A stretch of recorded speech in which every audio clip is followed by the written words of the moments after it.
Camel farming in Saudi अरब। आखिर कैसे Saudi अरब ऊंट की फार्मिंग यानी कि कैमल फार्मिंग करके अरबों रुपए कमा रहा है।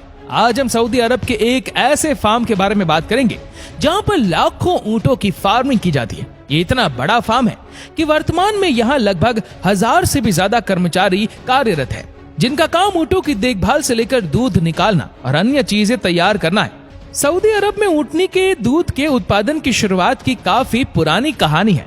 दरअसल 1950 के दशक में भी सऊदी अरब को विदेशों से मिल्क पाउडर का आयात करना पड़ता था।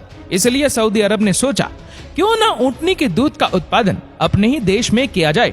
तब से ही सऊदी अरब ने कैमल्स ब्रीडिंग करके दूध का उत्पादन शुरू किया। सऊदी अरब के फार्म में ऊंटों के रहने के लिए विशेष इंतजाम किए गए हैं। साथ ही यहाँ पर कैमल्स ब्रीडिंग भी कराई जाती है। यहाँ एक साल में करीब 336 बेबी कैमल्स जन्म लेते हैं। एक ऊंटनी का गर्भकाल 12 से 14 महीनों तक होता है। सामान्य तौर पर मादा ऊंट एक बार में केवल एक बच्चे को जन्म देती है। ऊंटनी के बच्चे को काल्फ कहते हैं। जन्म के बाद नवजात ऊंट का वजन 50 से 80 पाउंड तक होता है। आपको जानकर हैरानी होगी कि ऊंट के बच्चे पैदा होने के 30 मिनट के अंदर ही चलने लगते हैं। जन्म देने के बाद जब तक उनके बच्चे बड़े नहीं हो जाते हैं तब तक उन्हें अपनी माँ के साथ पाला जाता है। नवजात ऊंट का मुख्य भोजन माँ का दूध ही होता है। जब तक एक बेबी ऊंट दूध देने के लिए तैयार नहीं होता है तब तक फार्म्स में इनकी अच्छे से देखभाल की जाती है। एक ऊंट 6 साल का होने पर ही दूध देने के लायक होता है। किसी भी फार्म्स में दूध निकालने से पहले ऊंटनी को ट्रेनिंग दी जाती है। जब किसी नए फार्म्स में ऊंटनियों को रखा जाता है जहां इनकी बीमारियों की जांच होती है, तमाम प्रोसेस के बाद ऊंटनियों को दूध देने के लिए ट्रेनिंग दी जाती है।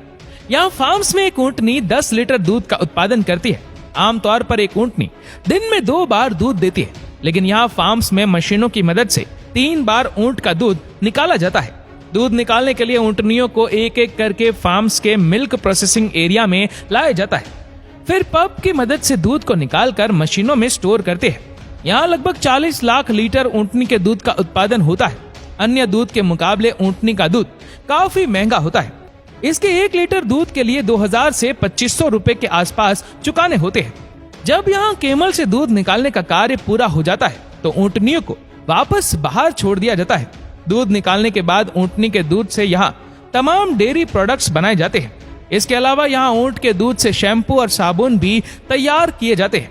यहाँ हैंडमेड केमल मिल्क सूप भी बनाया जाता है, जिसे ऑरियल के साथ अन्य जरूरी चीजों को डालकर तैयार किया जाता है। जब वो उम्र लायक हो जाते हैं तो इनको कसाई खानों में लटका दिया जाता है और उन्हें मारकर इनके मांस को अलग कर दिया जाता है। ऊंट के जरूरी अंगों के हिसाब से इसके मीट को पैक करके मार्केट में रवाना कर दिया जाता है। और इसके अलावा ऊंट की जो खाल यानी कि चमड़ा होता है उसे अच्छे से साफ करके लग्जरी गुड्स बनाने वाली कंपनी को बेच दिया जाता है।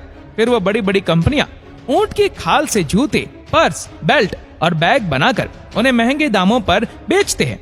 आप सुनकर चौंक जाएंगे कि ऊंट की खाल से बने प्रोडक्ट्स जैसे हैंडबैग और जैकेट्स बहुत ही ऊंचे दामों पर इंटरनेशनल मार्केट में बिकते हैं। इसकी खाल से बनी जैकेट का मूल्य करीब 1 से 1.5 लाख तक होता है।